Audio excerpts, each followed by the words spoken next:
YouTube?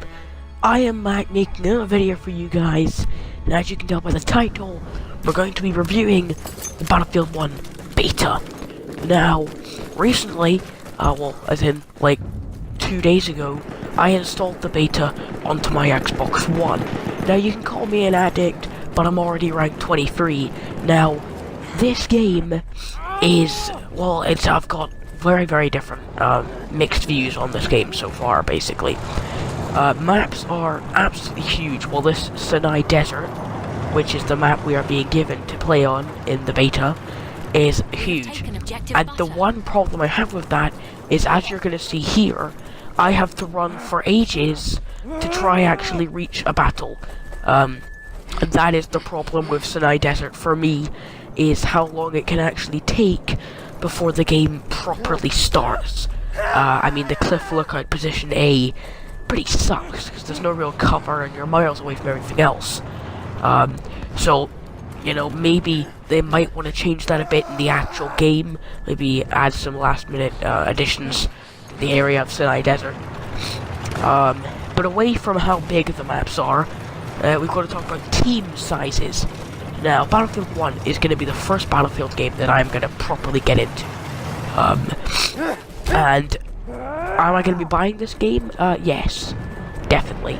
As I said, there are some things I don't like, but overall, this game is fantastic. If you like old World War shooters, then Battlefield 1 is brilliant. It will work for you. Now, one thing you can't do, especially on Sinai Desert, I'm sure you won't be able to do this on pretty much all the maps, is run around in the middle of the open trying to find enemies, because you will get sniped. Now, a lot of people use Scout because obviously people have seen other gameplay videos and stuff, and sniping does look very fun, but it is not as easy as it looks. I mean, I've got a few sniper kills, but for me, Assault is the best class. I mean, up close, a person using Assault is 100% going to beat a person using Scout. So you have to make sure you find a class that works with you. And if I'm being honest, I think that's a positive, not a negative. Assault and Support have worked for me. Medic and Scout, not so much. I mean, Assault hasn't worked amazingly well for me, but I just like using it, and it can help quite a lot. But Support seems to be my main class. Now, I will mention I didn't upload last week because I'm not feeling that well, and I haven't been for quite a while. So you know, please excuse the sniffing and stuff, because you might hear that more than once. So Sinai Desert, I'm playing Conquest, which is the mode we are invited to play. Rush is your second option, which is a much interesting game, but I'll get to that in a minute. Now, as I said, you cannot be running out in the open because you will get sniped or maybe picked off by someone using an LMG. I don't know. So you have to be careful on which class you use. You make sure you're using it at the right space. So if you're using Assault, hide in houses, and you'll catch people off guard, and you're guaranteed to get more kills than you'd first expect. The bayonet charge, since it's coming up right now, boom. Obviously there's that glitch there. I do hope they fix that, because that happens surprisingly often. It used to be irreversible. Bayonet charge. Some people, I know, think it's overpowered, because it can't be blocked, basically. If, like, as I said, as it came up, I killed the sentry, and sentries are pretty strong, so the fact that the bayonet charge 1 hits them, yeah, it could be easily classed as quite annoying. But obviously, the bayonet charge A means that you can't run after a few seconds of using the bayonet charge, and B, you can't shoot until it's over or you stop moving. So it's not overpowered, just to clear that up. It's good, not overpowered, fun to use. So I'm right using the M18 Trench SMG. So this is one of the big questions that has been, you know, talked about in Battlefield 1. You know, is it going to be, how can I say this, limited because of class choices? Because we all know that in World War 1, it was not as diverse as Battlefield 1 shows it to be. There was not as many people using SMGs, and LMGs, as you see me using the Lewis gun in this several-minute clip. I think Battlefield did a good job of it, and obviously that was one of the problems with making a World War I game, would be the, wide array of classes, which there really isn't. Bolt-action rifles, a couple of semi-automatic rifles, and 1 or 2 SMGs is really it.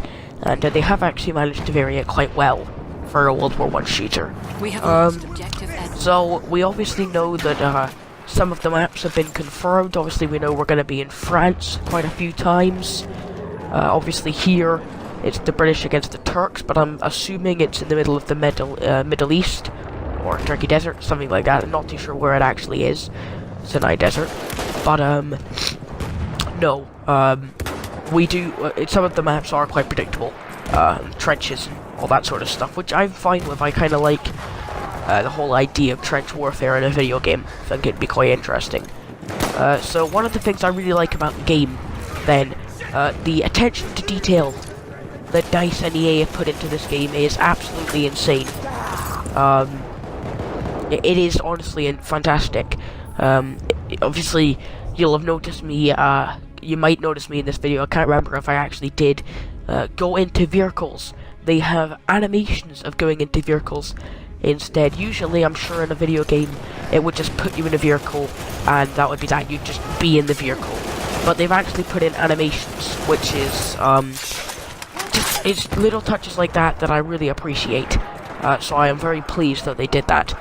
Same can be said for here, barging through doors, quite a little nice animation.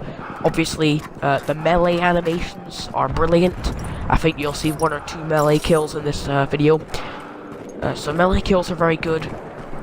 There you go, kill there, but not melee. So melee kills are very good, and animations is great. Attention to detail is fantastic from DICE and EA. So that's something you definitely is definitely worth noticing and appreciating. And there's a melee kill right there as I spear him or impale him with that shovel. I don't even know what to say, but it's just brutal. And this game is so well rounded and so well done. Classes are fair. If you're good at a class, you will do well with it. Each class has a good set of skill moves, and overall Battlefield 1 is a very well done game. The beta so far is fantastic. It's very easy to see why Call of Duty should be concerned about this. It's a very good game. And obviously it's the best World War I game of all time, because we don't get that many. But anyway guys, that's pretty much my thoughts. It's a brilliant game, very well done, great detail, very brutal, and very well balanced. So Battlefield 1, if you're into World War shooters, or just shooters in general, then this game is definitely worth picking up. As I said, it can be a bit annoying when you're having to run from a position to another position. But anyway guys, it's good seeing you again. I will obviously be uploading next week. Anyway guys, I hope you enjoyed this video, and I'll see you next time.